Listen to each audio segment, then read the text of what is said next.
Maxwell House, baby. Oh, it's really good. I've had about 4 cups already. I'm all hopped up. So we're going to go outside.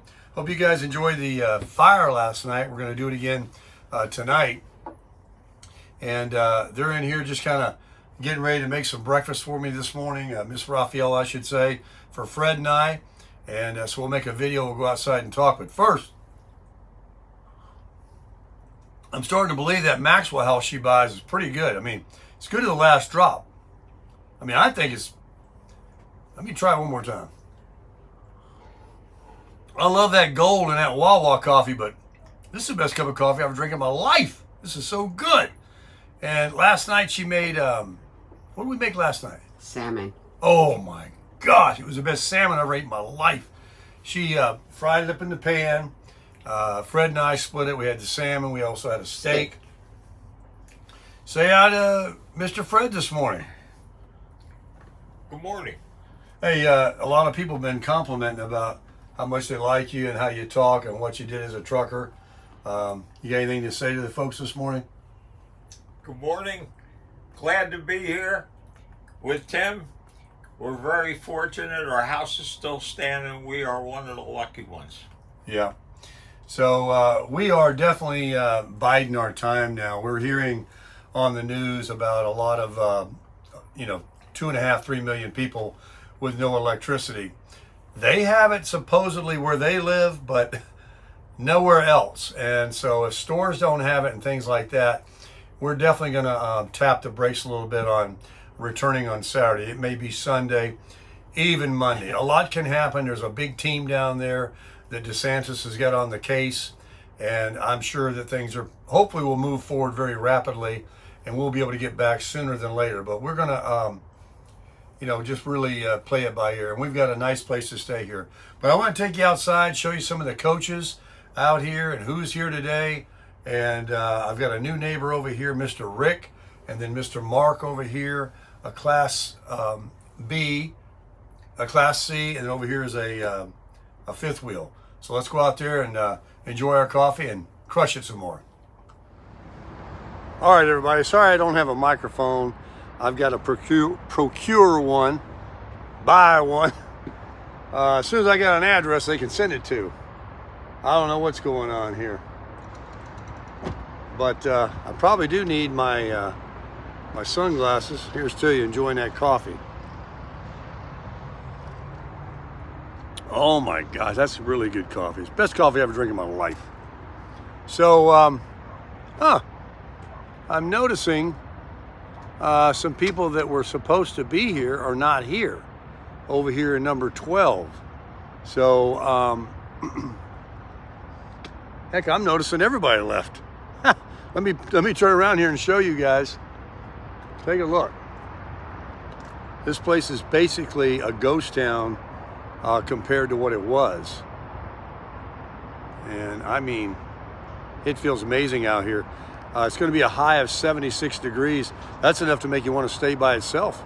It's going to like a California day, you know? And right now it's in the 60s. Man, that's some good coffee. Let me set that down right here as we walk around. And do I need to get my glasses? I got that glaucoma, you know. Oh. Let me finish that. That's some damn good coffee. That's good. All right. Let's walk over here and see what's going on and talk. And it's right now, heck, I can't even see. I got the sun right in my eyes. I'm glad I put these glasses on. Doing my eye drops regularly, morning and night. Miss Raphael had to remind me a couple times because I forgot. I'm actually going to walk out here into where a lot of truckers are leaving now. We're probably going to pick up a lot of trucker noise. But if it gets too loud, we'll turn around. But this is the Love's Travel Center right over here. It's all brand new. And they have this huge RV park here. Most of these that have the RV stations are on the property itself, over here where the pumps are, and there might be 4 or 5 or 6 at the most. We've got, 40 of them back here on the RV park. Here's the big truckers lot back here, where you can definitely hear the engines roaring and the generators going, and these guys are out there putting the miles down. Let's walk on out this way. So yeah, we're gonna totally tap the brakes on leaving here.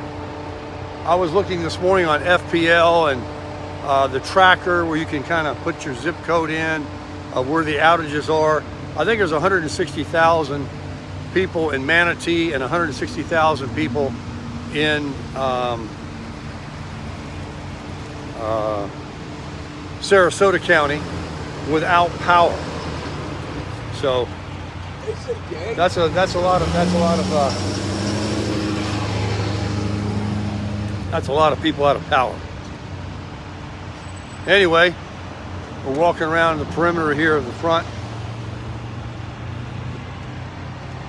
Cordele, Georgia. That's where I'm at. Right off the 75. Amazing, amazing weather today. It feels fantastic. And back here is the Love's Travel Center behind me. And they are doing their business, their job. Everybody that works here is very friendly and kind. Get you a cowboy hat here if you want. The gas price is $2.59. Here in Georgia, it's pretty cheap considering what fuel costs a lot of places. And I'm getting 10 cents off a gallon there because I've got the Love's app. You can do the same thing. If you're traveling, just download the Love's app and you can save yourself 10 cents a gallon. Truckers waving hi. These guys are pretty cool. I had a few truck drivers that followed the channel, and when I was traveling across country, I had a few of them. One was a Love's truck driver. He carried the fuel truck. I actually camped right next to his truck one night when I had the small camper, the little cramper. And he said, yeah, that's my truck. That thing was shining. It had more coats of wax on it than I've ever put on my 4Runner. That's saying a lot. But I was talking to a good friend of mine, Jay. He's up in the Villages. I know some other people in the Villages. I've been wanting to get up there and do some videos and play some golf up there. And that's going to be what's going to come down the next week or two as we get back to normal. But they really got hit hard. Hope all this noise isn't too annoying. The top side of this storm that went across Sarasota, where it came in Siesta Key, they got hit the worst, like up in Tampa and stuff. And he's in the Villages. I mean, look over in West Palm Beach, those tornadoes that people lost their lives and destroyed their homes over in Port St. Lucie and other places. So these things are not to be reckoned with. And when you hear about a hurricane coming, and if it's going to go across the state to the other side, what about that outer feeder band that you got to worry about too? You need to just take precautions. Those tornadoes, I think over 100 tornadoes were spun up from that. And so take precautions, leave the area, just come back. And if there was no reason to leave, then, good for you, but you still got your life. Like Fred says, if you stay there with your home and the roof comes off or it gets damaged and you want to stay there at your home, what is it you're supposed to do about it? I mean, what can you do except be looking at the sky and rain at that point? Get out. The news was showing this guy, he put on tape on his windows. Now, back in the day in the 80s when I lived over in West Palm Beach, it was kind of a thing where if a hurricane was coming, you would take masking tape and make X's and stars on the window. And what that was about is if the window blew out, the tape would hold the glass into pieces and it wouldn't fly through and cut you up and stuff like that. But that is such an exercise in futility. It's almost a joke now. And it's just a pain to get it all off. You got to use a razor blade and everything. You're not doing yourself any good. Unless you put up aluminum barriers or plywood, which is better, that's all you should even consider ever doing. the tape thing is a waste of your money and your time. This little, you know what, I'm kind of liking this new selfie stick. It's kind of it's a tripod slash selfie stick. So a lot of people going around this morning, getting their gas, traveling, and like I said, there could be a lot of traffic come tomorrow, Saturday, right? Today's Friday, to head back. And so we're probably going to, if Timmy, the guy in the park, is still here and he obliges me to have that space, we're probably going to wait and stay another day anyway. I mean, I need power to come on. I was looking at some of the YouTube videos of the area where I stay in Sarasota, Bradenton area. And like I said, there's a lot of mobile home parks and RV parks that are very, very prevalent in Sarasota because of the old days and the way people, would come down the snowbirds and these mobile home parks and stuff. And I saw not total devastation and destruction, but all of the carports and some of the places were totally wiped out, but mostly a lot of aluminum laying around, warped up and wrapped up, laying in the road around poles. So a lot of mess to clean up. And of course, getting electricity back on in the Sarasota, Bradenton area where the eye came in. I mean, already we've been hearing about 2 million plus people out of electricity.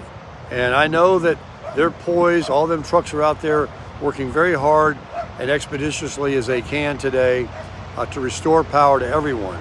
Everyone needs power.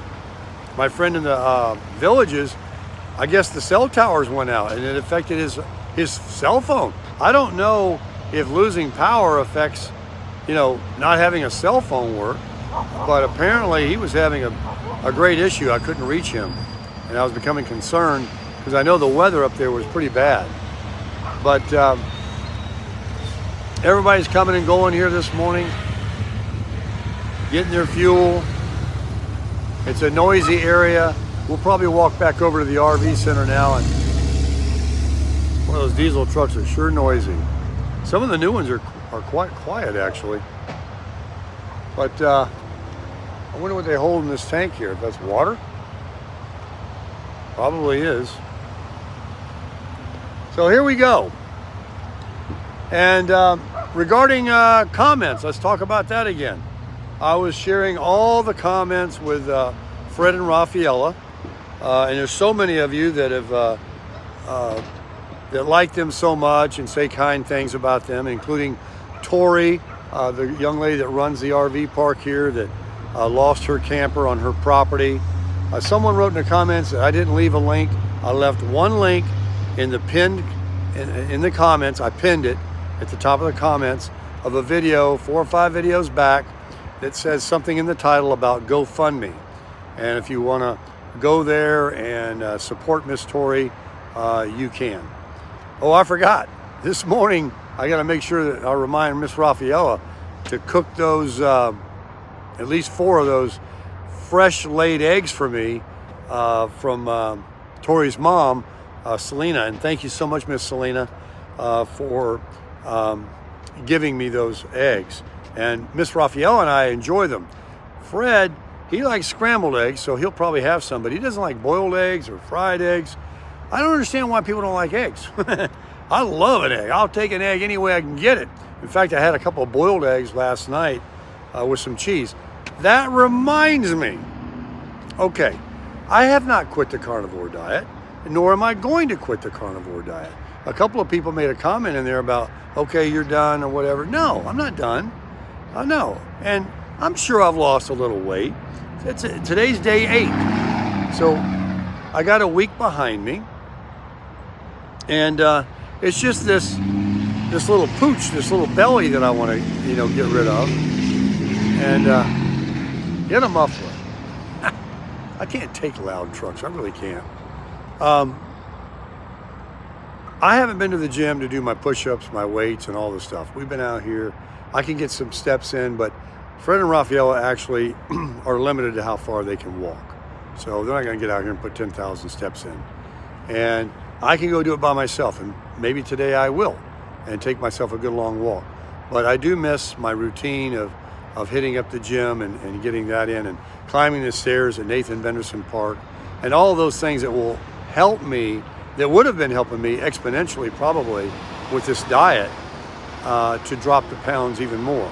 But I've been sitting around, doing what we got to do to shelter in place, and keeping company with them and talking with them. And so I haven't been doing, well, none of us have been doing our routine, and we all want to get back to that. Everybody wants a normal life. And so as soon as I get back, I will. But in the meantime, no, I haven't stopped.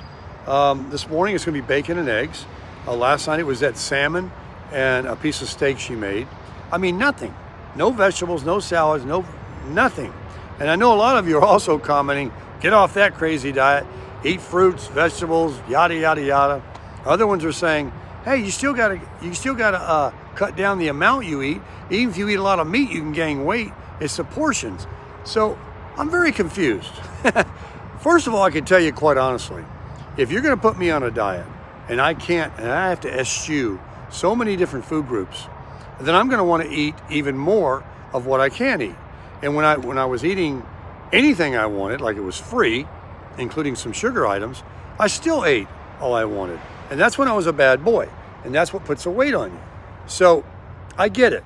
Don't eat carbs. All right. But now I'm eating these things, but I'm very hungry. And so I'll eat 3 pork chops. I mean, they're just little thin pork chops. 3 chicken tenders, She makes these steaks, she cuts them in half, that she beats them with a hammer. They come out so good with the way she seasons everything. I'll eat 2 of those. I mean, they're no bigger than a pork chop. It's not a big old giant steak. In fact, I'm gonna, in the future, cut my New York strips or my filet mignons or my ribeyes, whatever I buy, in half too, and beat them and cook them like she does. But I've had no starches, no carbs, no sugar, nothing else to drink but water.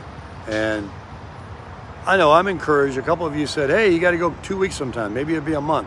But eventually it'll just fall right off. But just so you know, I haven't quit. I'm on it. And next week or next month, we'll try a different one. I call it the Atkins diet. It's the same thing. I don't know where this carnivore word came up with, but all right, we'll call it that. Oh, I think there's my friends right there. They moved over to here. Everybody in here has been moving around musical chairs.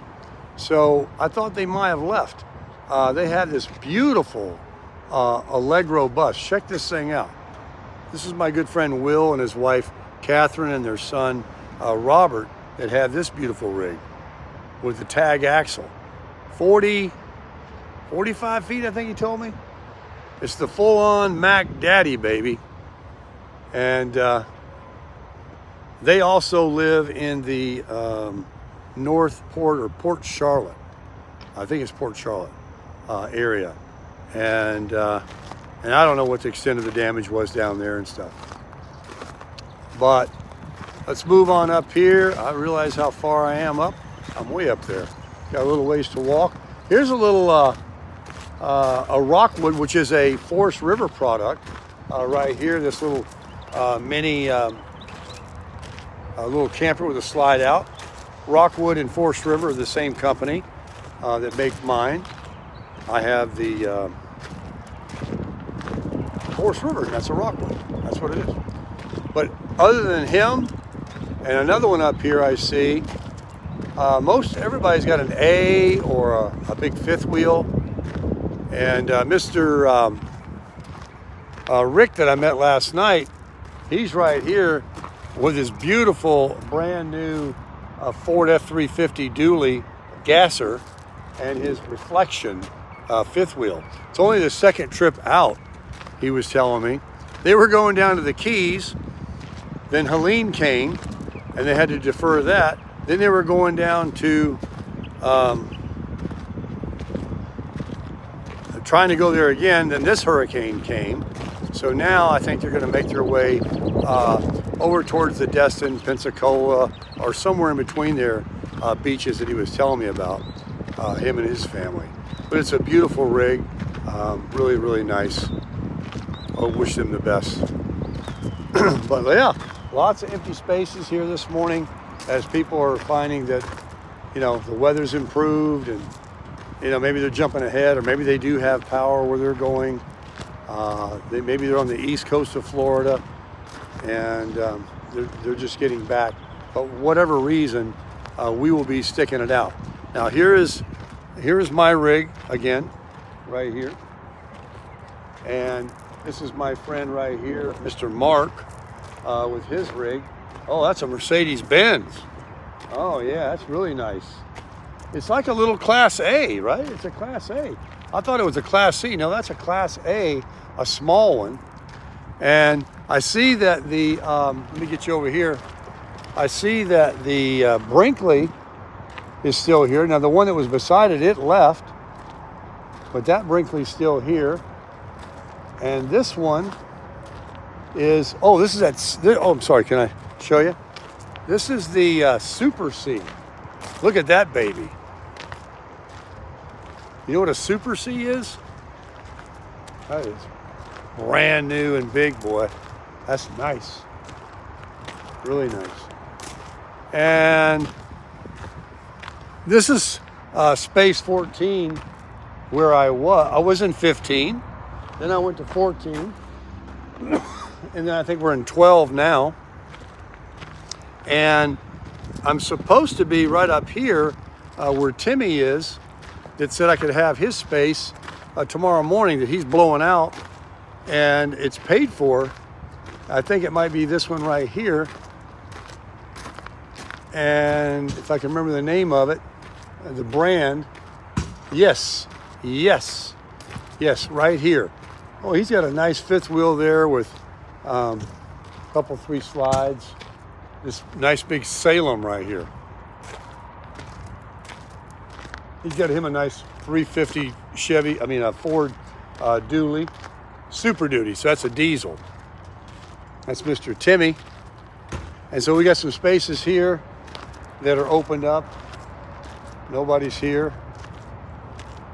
And where my friends are down there with that Allegro bus, the other day when I met them, they were on the very end there where another bus is now. So, sorry about all the crunching of the rocks. I'm walking on this gravel. When I'm in my camper, I can hear the vehicles and the units coming down. Now, here's a unique thing. They have a car dolly, kind of an old school way of towing, but nonetheless, some vehicles, they don't tow flat. Like here's a Jeep that apparently they just tow on all 4 wheels. That's kind of the new way today. There's a small little hitch they hook up and they just go on the ground, but you got to buy a vehicle that you can tow that way, where the transmission, the drive axle, I guess, is compatible or can do that kind of thing. So if you're gonna get you a tow car and an RV, you better look into what kind of tow car you can get. Now here's a guy with a contractor generator. He's on one of those sites, I guess it doesn't have power. He's got one of these contractor generators underneath his fifth wheel. And here's that gorgeous Brinkley behind me that's just got frameless windows, and it's huge, it's beautiful. Yeah, that Brinkley, man, I gotta look at some YouTube videos on those. I was watching a couple last night, Fred and I, about triple axle fifth wheels. And there's a guy that's very popular on YouTube that does a lot of RV reviews. And he showed one that was 27,000 pounds. You probably need a small Freightliner or something like a 450 or a 650 to tow it. I don't even think a 350 dually diesel would pull it. And it was a magnificent, but I mean, what an albatross, but it was certainly beautiful. Something like that, I think that you should just buy it and put it in a place or a piece of land and live in it. I don't know about dragging that around everywhere to campgrounds, but people do it. Even smaller, I think, that we were talking last night, and this is not because I don't have one and to disparage, but what more does anybody need than I've got that's much easier to tow? You only need a half-ton truck. You can live in it by yourself, but not 2 people because there's not really enough room. But there's mine. But I would say this, for a couple to do everything they want to do that everybody else is doing, it's more than more than good enough. I don't understand why just a couple would need to go and buy something really, really long and big and park it next to their house when they're done and live in a house too. It just seems like, but you know, there's an ass for every seat, we used to say in the car business. And look, more people are buying bigger ones than smaller ones. So what am I to say? But in my opinion, I really believe that it worked out really well for me to be able to get something that's under 30 feet. And I've got a lot of the features that some expensive models have. I only have a half-ton truck. It pulls it fine, and it's really come in very handy to, first of all, to house me for over a year now, and I had another one before that for 2 years. I've been 3 years now full-time living in an RV. Do I have any regrets? Not one. Do I want to live like this the rest of my life? Probably not. Am I anxious to get out of it right away? Nope. I'm completely happy. And I still have a lot of that. I'm 65, but I still have a lot of that desire to travel. And I know a lot of you would like to see it. Look at this really pretty Jamboree Class C right here. Brand new. People are buying them, man. They're buying them. People, when they get to be retired, see, at 62 and get that free check, that Social Security, if they got that pension too and they got some savings, they worked hard all their lives, they're enjoying their life. They're getting out here crushing it for sure. And more power to them, because nobody's promised tomorrow. And so later on today, we'll bring you another update of what's going on. We're going to have another fire tonight. I've got, and I did read your comment. Yeah, we will not put marshmallows over the Duraflame log. Over the wood, yes. And thank you for saying that. I probably would have figured that out, but you never know. But no, I will not be putting our marshmallows over the flame that Duraflame log is under. So, but we do want to have some marshmallows tonight. We'll try to video that for you.